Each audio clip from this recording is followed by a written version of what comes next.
fazer uma mudança na nação brasileira. Eu creio disso. Quantos creem nisso? Nós estávamos cantando essa canção e eu vi todo o Brasil envolto por fogo, né? Como se o fogo de Deus, o fogo do Espírito estivesse incendiando toda a nação. Amém, queridos? Eu amo o Brasil. Vocês amam o Brasil? Eu amo tanto o Brasil. Eu oro pelas cidadezinhas ribeirinhas, pelos... Mas quantos já foram para o norte aqui? Já foram? Nós estivemos em Fortaleza um tempo atrás. Andamos para uns lugares mais distantes da cidade, assim. E é tão humilde, né, gente? Eu oro muito por eles. E muitos adoradores têm feito um trabalho no sertão do Brasil. Livres tem feito, né? Na Rock tem feito um trabalho bonito lá. E eu fico pensando, meu Deus, né? É a nossa nação, amém, queridos? Em nome de Jesus, nós somos sem fronteiras. Se você quer mudar para lá, nós abrimos uma igreja lá, no meio daquele sertão, né? Pregar o evangelho para esse povo, amém, queridos? Mas abra comigo o Salmo 133, vamos ver o que Deus tem para nós hoje. Salmo 133, vamos falar sobre a comunhão. Qual é o benefício que nós temos de estarmos em comunhão? Diz a palavra de Deus no Salmo 133, como é bom e agradável quando os irmãos convivem em união. É como óleo precioso derramado sobre a cabeça, que desce pela barba, a barba de Arão, até a gola das suas vestes. É como o orvalho do Hermon, quando desce sobre os montes de Sião. Ali o Senhor concede a bênção, a vida para sempre. Amém? Aqui, diga aqui. Aqui o Senhor concede a bênção e a vida para sempre. Podem sentar, queridos. Vamos falar sobre um pouquinho sobre essa renovação de conceitos, né? O William estava falando sobre a atualização do computador e como é tão simples no computador você apertar a tecla, né? O meu celular, ele está ficando vagaroso, lento. E alguém falou assim para mim, é porque ele não tem memória para fazer atualização. É verdade. Faz muito tempo que eu não consigo atualizá-lo, porque lá aí pede uma quantidade de memória que eu não tenho. Então não é feita a atualização, ele está parando. E assim acontece conosco, na nossa vida. Você sabe que o mundo, ele vai imprimindo tantos conceitos na nossa vida, é verdade ou não, queridos? O mundo está imprimindo tantos conceitos contra a igreja, mas tantos conceitos, que muitos não estão vindo à igreja. Muitos não valorizam mais a igreja. É verdade ou não? Né? Pessoas que dizem, eu vou na célula e está muito bom. E tem gente que não vai na célula e diz, eu vou na igreja, está muito bom. Eu vou quando dá. Por quê? Porque esqueceram do valor da comunhão. Esqueceram o quanto a comunhão traz saúde, traz bênção nas nossas vidas. E a palavra é feita para renovar os conceitos e valores de Deus. Graças a Deus que você veio aqui hoje. Amém? Que nós vamos ser renovados. Eu estava aqui, eu falei, Deus, eu não consigo me renovar, mas o Senhor pode me renovar. Só que ele falou assim, mas você precisa estar aqui para ser renovado. Nós sempre comentávamos isso, né? A unção do momento se perde. Você pode ouvir a palavra pela internet, é muito bom.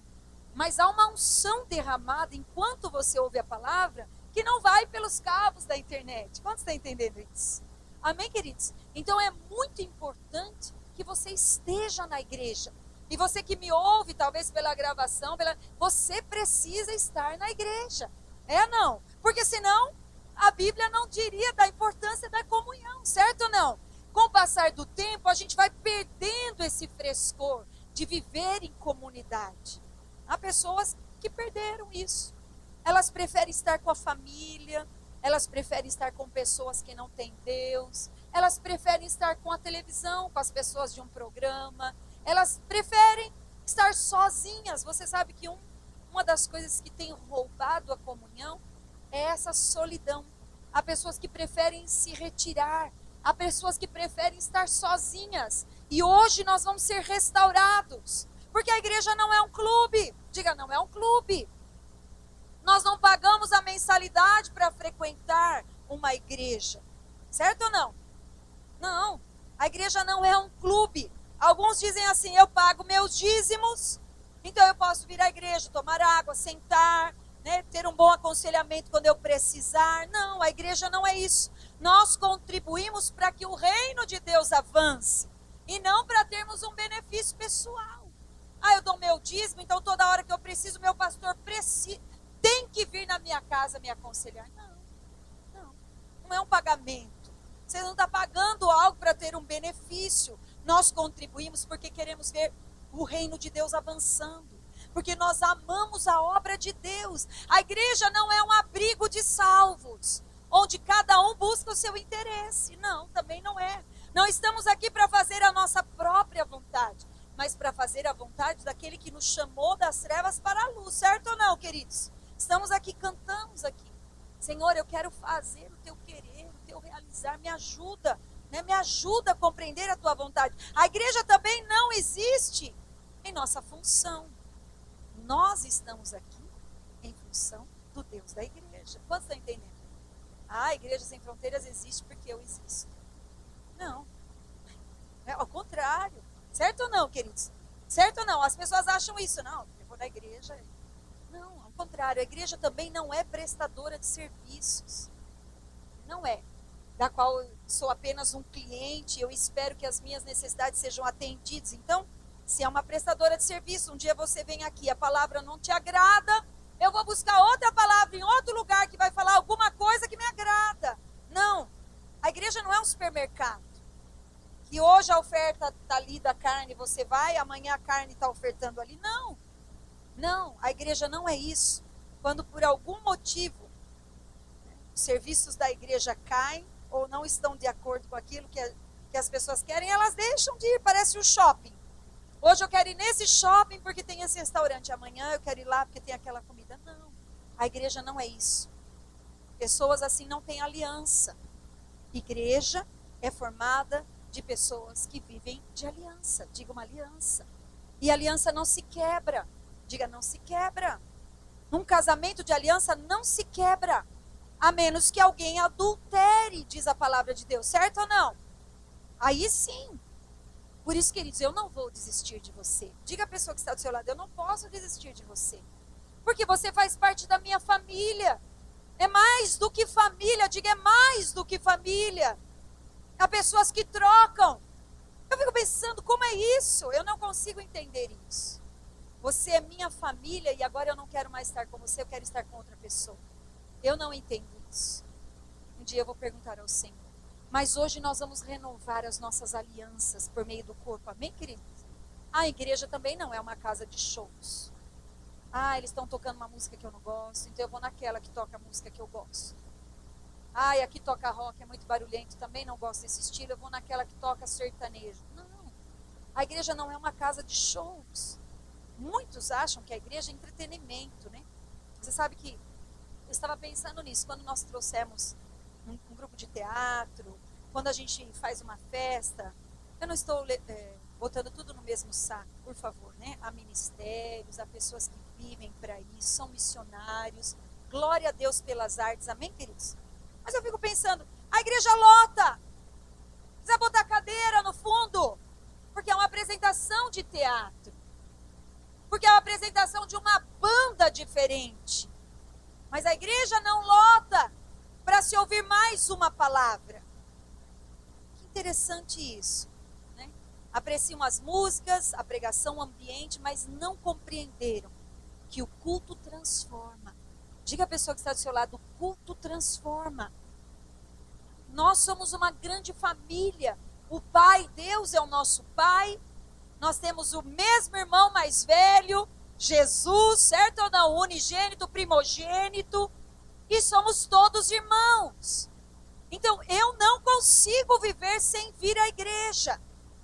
Eu não consigo, assim como eu não consigo ficar sem cozinhar para os meus filhos, sem dizer bom dia. Quando eu sei que eles já estão lá, que o meu marido já chegou, eu me incomodo de estar na rua. Eu quero voltar logo para estar lá, para servi-los, para pôr comida na mesa. Às vezes para não fazer nada, para assistir uma televisão. Mas eu quero ficar no convívio.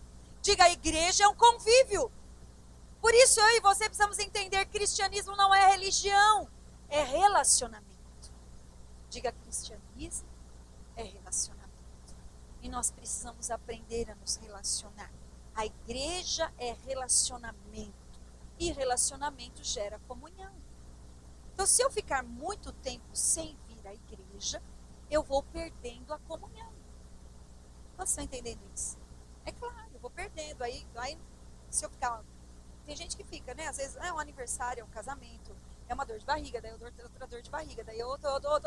Você vai ver um mês, a pessoa chega, já tem um monte de gente nova, já mudou as músicas, às vezes já mudaram as cadeiras de posição, pronto, parece que tudo mudou.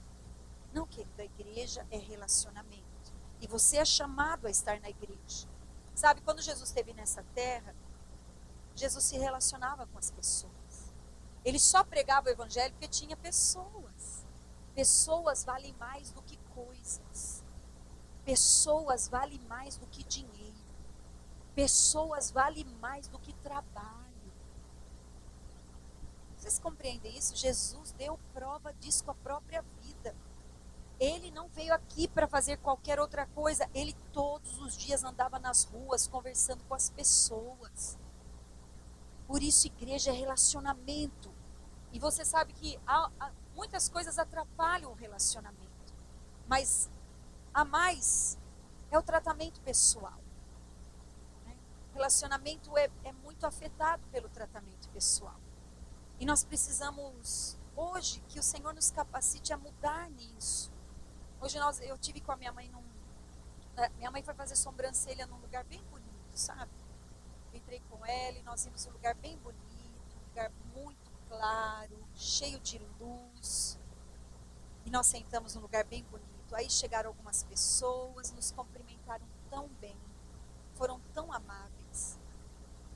E eu fico pensando, nós que somos igreja precisamos ter esse nível de tratamento. Você tem, eu sei que você tem. Nós podemos melhorar? Podemos. É ou não? Nossa, como isso é fundamental, o acolhimento. É você receber um abraço, é você receber alguém dizendo, olha, você precisa de algo, eu não te conheço, eu não te vejo aqui, talvez você esteja aqui há mais tempo, mas eu quero me apresentar, meu nome é esse. Você precisa de algo? Nossa, gente, isso é muito fundamental. Diga, tratamento pessoal. Jesus tratava bem as pessoas. Jesus era sensível à necessidade das pessoas. Jesus não era um cara esquisito que entrava, não cumprimentava ninguém, ficava no seu canto, com cara amarrada, com cara fechada. Eu não vejo Jesus assim. Jesus falava com os pobres, com os mendigos, com as crianças. Você já viu um adulto falar com crianças? É muito difícil alguém que tenha paciência de falar com crianças. E elas são tão amáveis. Queridos, eu já fui buscar no dicionário qual era a tradução da palavra amor. Porque por muito tempo, e é verdade, amor também é racional. É verdade.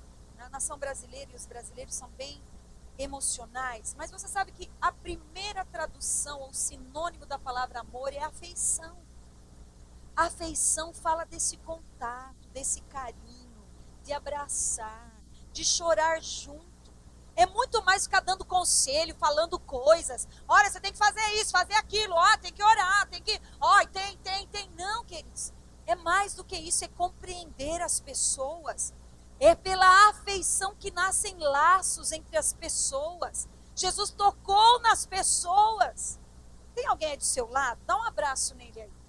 Passa o ombro aí, dá um abraço nele aí. Tem alguém do seu lado? Dá um abraço.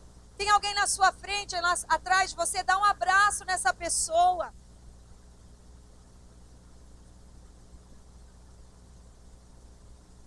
Olha como é bom. Ele tocou nas pessoas, queridos. Ele acolheu as pessoas para curar as pessoas. Jesus tinha que tocar nas pessoas. Não era uma coisa assim, ó. Vamos orar, dê a mão. Não, queridos. Jesus era afetuoso, ele abraçava, ele falou com as mulheres. Ele falou com a escória da sociedade, com as prostitutas. Sabe, a outra característica de amor é gentileza. Seja gentil. Não tem coisa mais bonita irrita do que uma pessoa gentil. Uma pessoa que abre a porta, que se preocupa onde você vai sentar, que coloca o prato na sua mesa, que tira o prato para você. É verdade ou não? Seja gentil. Quantas mulheres temos aqui? Seja gentil com o seu marido, seja gentil com seus filhos. Tem homens aqui? Homens, sejam gentis com as suas esposas, sejam gentis. Queridos, seja gentil com os mais velhos. Puxa, como eu tenho falado com algumas pessoas idosas, as pessoas idosas são mais carentes, elas choram, elas estão chegando no final da sua vida, elas precisam de uma atenção maior. Seja gentil. Olha, Zaqueu, a mulher samaritana, Nicodemos, foi buscar Jesus, já era tarde da noite. Jesus não falou para ele, sai fora, meu, agora eu estou descansando. Você não sabe que Jesus que faz milagre também descansa? Não, não. Ele abriu a porta, ele falou com Nicodemos, diz que já era mais de meia-noite. Ele falou com ele, ele falou com Zaqueu, ele foi na casa de Zaqueu. Ele falou com o paralítico de Betesda. Ele falou com essas pessoas, ele falou com o jovem rico, orgulhoso. Jesus podia passar de largo, Jesus podia falar, ai, sai fora, né? Oi, vou sair fora. Não, Jesus conversou com o jovem rico, mesmo sabendo do seu orgulho. Olha o que diz a igreja, que Paulo beijava os seus discípulos na igreja de Éfeso. Ósculo santo, beijo. Ele beijava. Isso era sinal de um carinho mais íntimo. Não íntimo do jeito que o mundo fala, né? Mas, né, significava assim, um aperto de mão, um abraço, algo que dizia, ó, meu truta, né? Meu camarada, né? Meu chegado, né? Ele se dedicou aos relacionamentos. Eu quero perguntar para você, como vão os seus relacionamentos? Queridos, você não pode se cansar das pessoas. Que pena que alguns pastores se cansam das pessoas. Que pena que alguns líderes se cansam do problema das pessoas. Pessoas vão sempre ter problemas. Nós existimos para ajudar a resolver problemas. E às vezes nós não ajudamos, mas nós choramos junto. A gente fala, não sei também, mas eu vou orar, é o mínimo que eu posso fazer. Eu vou me compadecer com você. O segredo da vida de Jesus estava no relacionamento dele com o Pai e no relacionamento dele com as pessoas. Jesus não era esquisito, gente. Jesus tinha também crises como nós. Jesus era homem igualzinho a nós. Mas Jesus, ele estava sempre se relacionando com Deus e sempre se relacionando com as pessoas. Então a igreja cresce quando ela tem relacionamentos saudáveis. Por isso que a igreja tem sempre pedido de perdão. Por isso que na igreja a gente está sempre reconciliando um com o outro. Porque pessoas são pessoas. É verdade ou não, queridos? Mas eu não posso me enjoar disso. Essa é minha vida, essa é sua vida. Pessoas têm mais valor do que tudo para Deus. Pessoas têm mais valor do que tudo para Deus. Então você precisa conversar, se dar em relacionamentos. Não fica na sua casa sentado esperando que alguém vai lá. E depois fica falando que ninguém foi. Que a igreja não tem amor. Vai você. Você tem que sair de onde você está. É isso não, queridos? Jesus não ficava lá na casa dele falando, ô povo folgado, viu? Até para receber milagre eu tenho que sair daqui. Jesus nunca teve essa postura.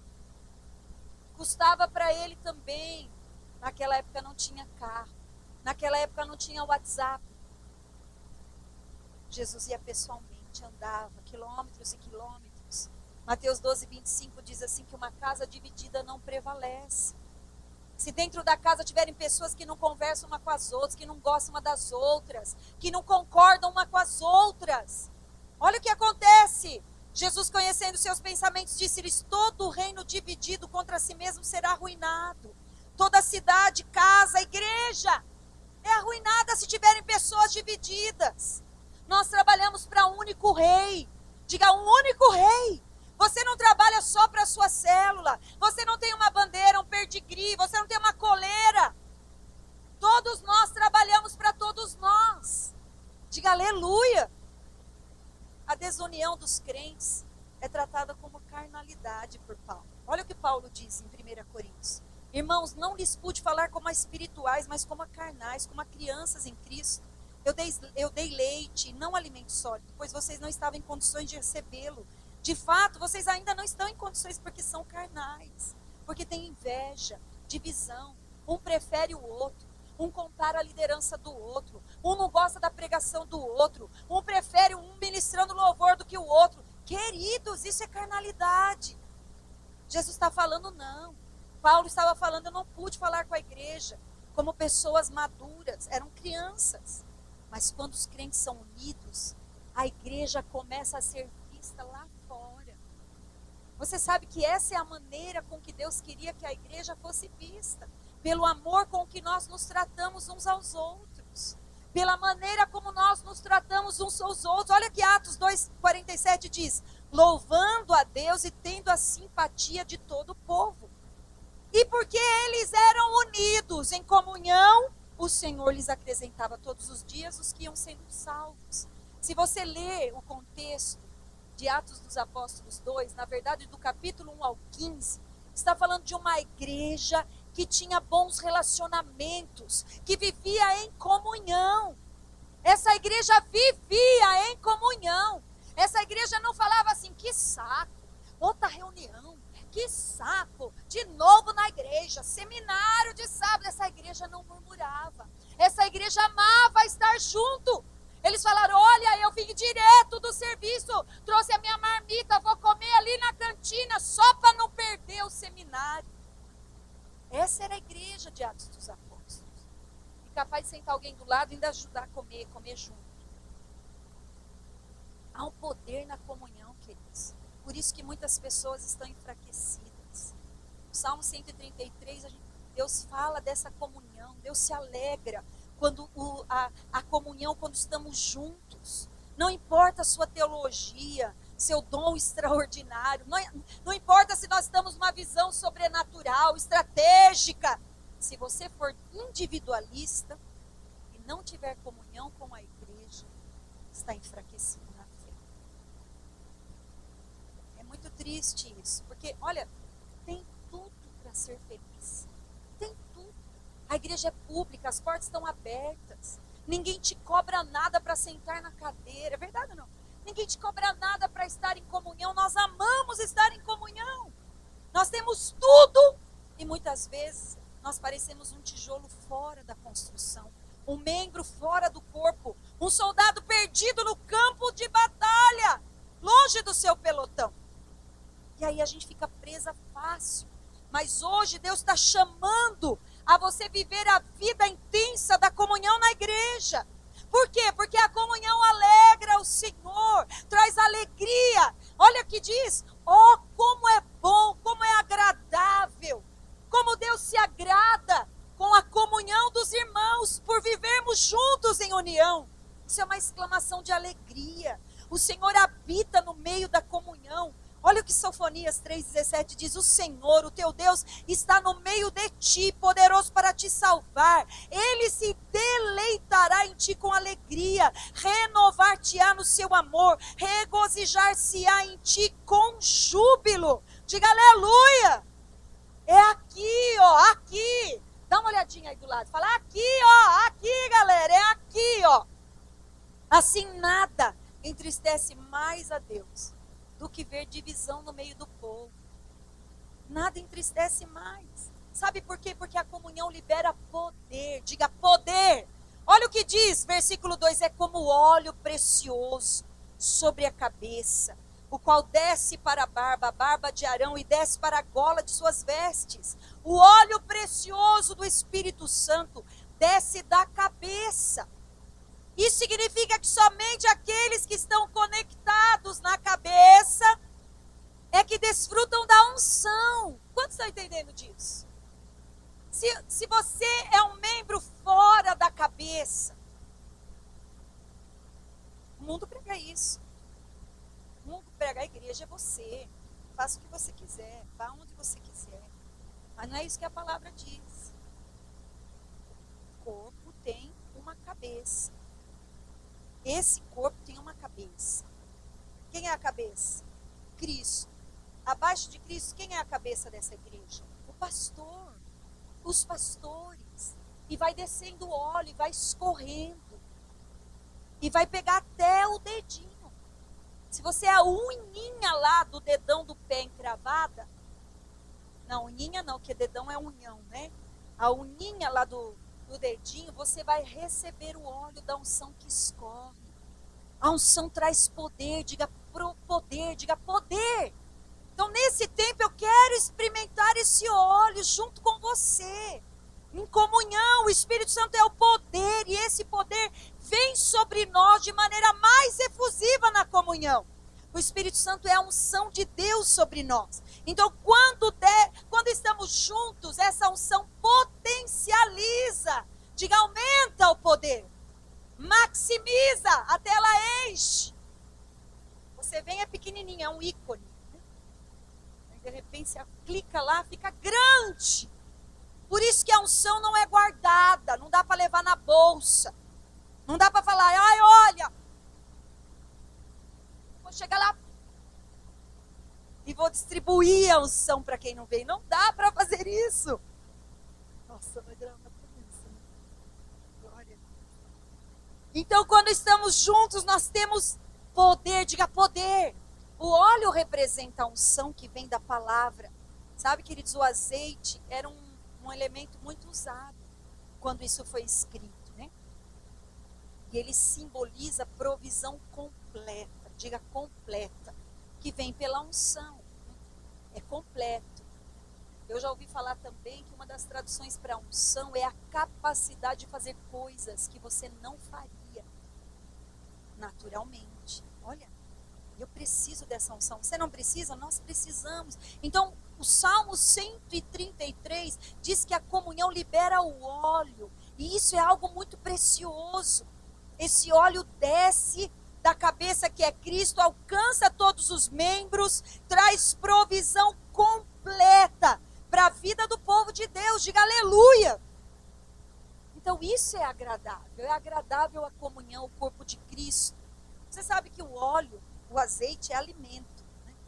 Azeites caríssimos, finíssimos, é ou não? Tem azeites que você paga um vidrinho R$100, azeite puro, né? E ele tem muitas propriedades na alimentação. E a primeira utilidade do azeite, na época em que foi escrito, era a preparação dos alimentos. A preparação, o tempero, até a fritura, tudo. O azeite fazia tudo, ele cozinhava. Então, no mesmo princípio, nós precisamos receber uma porção de azeite vindo do céu. Qual era o alimento que vinha do céu na época do povo? Era o maná, né? Lembra? O maná era o alimento que vinha do céu. Assim também. E muitos hoje estão enfraquecidos espiritualmente porque não se alimentam do azeite. Não conseguem fazer a vontade de Deus. Por isso a unção é liberada na comunhão e capacita você a fazer a vontade de Deus. Você já ouviu as pessoas falando, eu queria tanto fazer a vontade de Deus, mas eu não consigo, eu tenho esse hábito me domina. Vem na comunhão, meu querido. Esteja na comunhão. Não, pastora, mas você não sabe, eu peco toda vez que eu caio. Vem na comunhão, vem como você está. Você sabia que a comunhão alimenta você? A comunhão libera o óleo que nutre a sua vida. O que mais que o óleo fazia? Ele limpa. A segunda utilidade do azeite é que ele fazia sabão. Até hoje, né, o óleo é separado para fazer sabão, né? Então a unção do azeite também limpa, purifica a sua vida. Mas isso não significa, então, pastora, só os pecadores que vêm, né, para receber. Não, eu não estou falando desse pecado. Os nossos pecados todos foram resolvidos no sangue de Jesus, sim ou não? Mas eu estou falando da contaminação do mundo, da mentalidade mundana, né? Que muitas vezes você acaba sendo escravizado muitas vezes. Essa mentalidade que você tem que consumir, que você tem que comprar, que você tem que ser rico, que você tem que ter dinheiro, que você tem que ter status. Essa mentalidade é maligna. Ela envolve você no mundo para roubar você da comunhão. Muitas vezes a morte do mundo nos contamina. Então você vem aqui e Deus com unção tira essa poeira que fica sobre os seus pés. Amém, queridos? Então todos nós testificamos que quando estamos na comunhão nós somos limpos. Você não sai daqui melhor? Eu saio daqui melhor toda vez, eu saio daqui mais leve. Eu saio... Nossa, É inexplicável, é ou não, né? Às vezes até os nossos olhos se abrem de maneira diferente, parece que vem um frescor, um descanso. O óleo também é combustível. As lamparinas do mundo da época, onde quando foram escritas, eram acesas pelo óleo. Então o azeite também significa luz, significa combustível. E nossa luz pode brilhar somente se houver o azeite do céu. As pessoas falam, é muito difícil falar de Jesus para as pessoas porque está sem azeite, está sem o óleo, está sem a comunhão, está sem o óleo que é derramado na comunhão. Então nós precisamos da comunhão, diga aleluia. Cada vez que você se reúne, o combustível do céu entra em combustão dentro de vocês, acende um fogo dentro do coração. É ou não? Às vezes o fogo já está apagando, não apaga nunca, né? A Bíblia diz que não apaga. Mas às vezes a chama está pequenininha e você precisa vir aqui. O óleo também era para uso sacerdotal, como fazemos aqui. Né? O óleo consagra, o óleo separa. O óleo também é usado para unção. Como o médico usa um remédio. Como o médico dá um remédio, prescreve um remédio, o óleo também traz cura para a nossa vida. Diga aleluia. Olha, é sobrenatural isso. Eu não sei se você se empolga, eu me empolgo com isso. Eu me empolgo com a unção de Deus, com o óleo que traz cura. Quantos precisam de cura hoje aqui?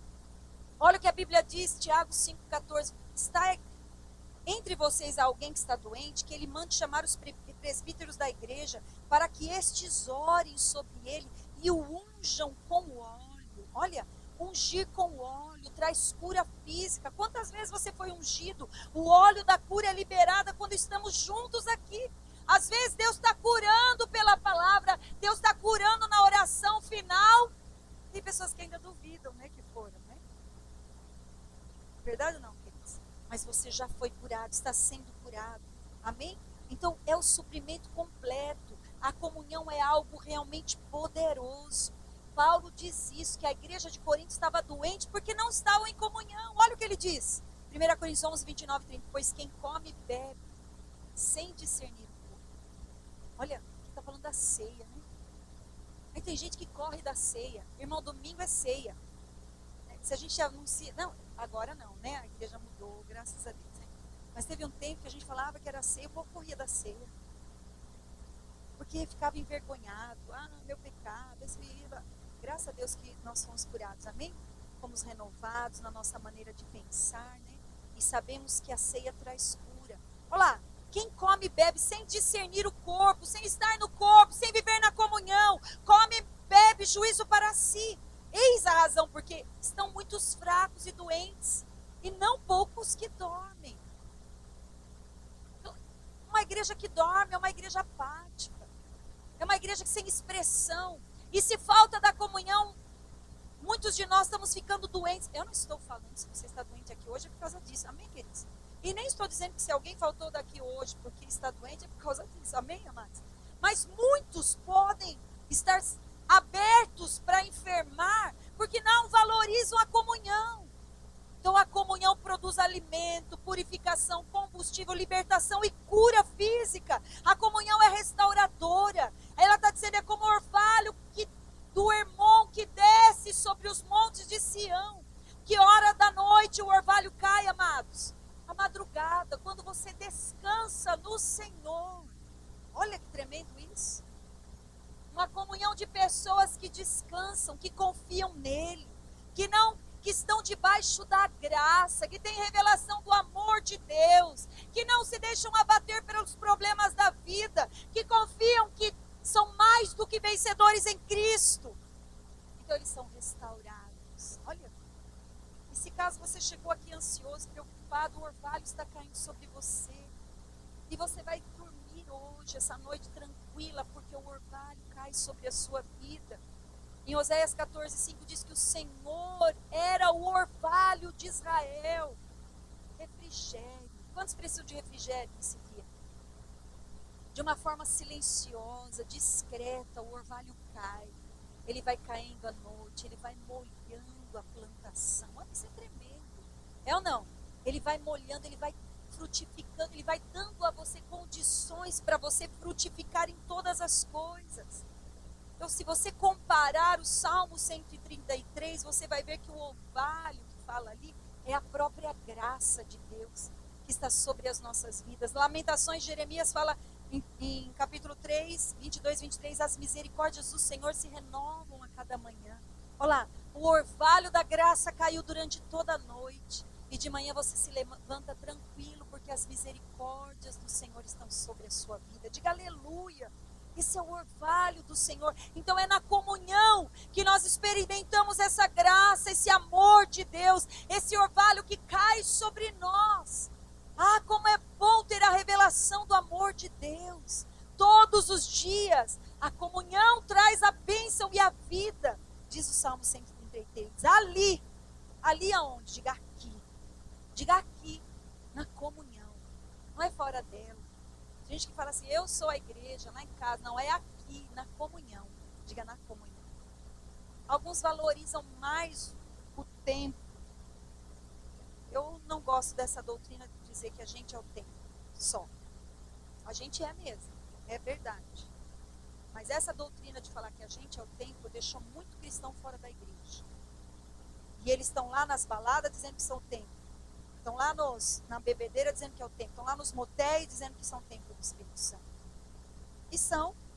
São o templo do Espírito Santo. Mas é aqui. Diga aqui. Diga a pessoa que está do seu lado, é aqui. Na comunhão. Que o Senhor ordena a bênção. E a vida para sempre. Então há uma importância nesse lugar. Há uma importância nesse espaço. Há uma importância. Senão a gente tem que rasgar a Bíblia. Certo ou não, queridos? Jesus ia para as sinagogas. Ele se relacionava com o povo de fora e com o povo de dentro. Diz a Bíblia que com 12 anos ele já estava ali no templo, discutindo a lei com os pastores. Então, Jesus não reprovou o templo. Ele entrava lá, ele curou um homem com a mão mirrada, ele viu a oferta da viúva, ele estava na sinagoga, ele cumpria com as suas obrigações, inclusive, por amor à sinagoga, ao templo. Não é como muitos, né? Fala assim, não, Jesus se importava. A ponto de fazer um milagre para o centurião, porque o centurião tinha financiado a construção da sinagoga. Quantos estão entendendo isso? Não era algo condicional. Entenda o que eu estou dizendo. Não era condicional. Mas Jesus valorizou o coração daquele homem para a construção da sinagoga. E se não tivesse valor, o templo não seria restaurado. Quando Jesus aparece. E o templo já está sendo restaurado. Se não tivesse valor, paredes, nós não estaríamos aqui. Certo ou não, queridos? Por isso você precisa valorizar a comunhão da sua célula. Queridos, a célula é um lugar de comunhão. Aonde nós temos mais comunhão? Na célula ou na igreja? Na célula. Você precisa valorizar a sua célula. Você precisa ter prazer em estar lá. Graças a Deus pelas células. Quanta comunhão há na célula. É ou não? Imagine uma igreja sem células. Não seríamos tão amigos como somos. Os pastores não poderiam socorrer você tantas vezes como seu líder, como seu pastor direto, porque o líder é um pastor direto. É ou não? É ou não, queridos? É. Como é bom uma igreja celular. Ali na comunhão, o Senhor ordena a bênção e a vida para sempre. Amém? Por isso eu não perco uma reunião. Alguém diz, você é igrejeira. Não, eu não sou igrejeira. Eu amo a comunhão. Quando eu não posso estar, eu penso o que eu perdi. De não encontrar com as pessoas. De não receber essa unção que é invisível, que eu não vejo. Mas é cumulativa. Uma vez eu fui orar a Deus. E Deus falou assim para mim, filha. Todos os seus momentos de oração na igreja, de oração, suas lágrimas, suas indas, suas vindas, todas elas estão sendo contadas. Todas elas. E você verá, porque há um poder acumulado, queridos. Há um poder acumulado. Deus é justo. Amém?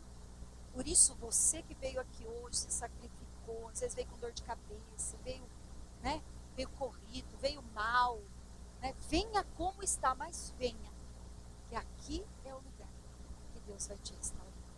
Amém? Por isso eu amo esse lugar. Eu amo esse chão, eu amo esse altar. Eu venho todos os dias aqui, eu venho. Todos os dias eu oro aqui. Eu falo, Deus, eu amo esse lugar. Se Deus nos der um outro lugar, eu também vou amar. Outros lugares eu também vou amar. Mas eu amo estar na casa do Senhor. Aqui o Senhor ordena a bênção e a vida para sempre. Amém? Vamos ficar em pé? Se você ama a igreja, hashtag eu amo a minha igreja. Eu quero convidar você a vir à frente, no grupo de louvor, que nós vamos adorar o Senhor.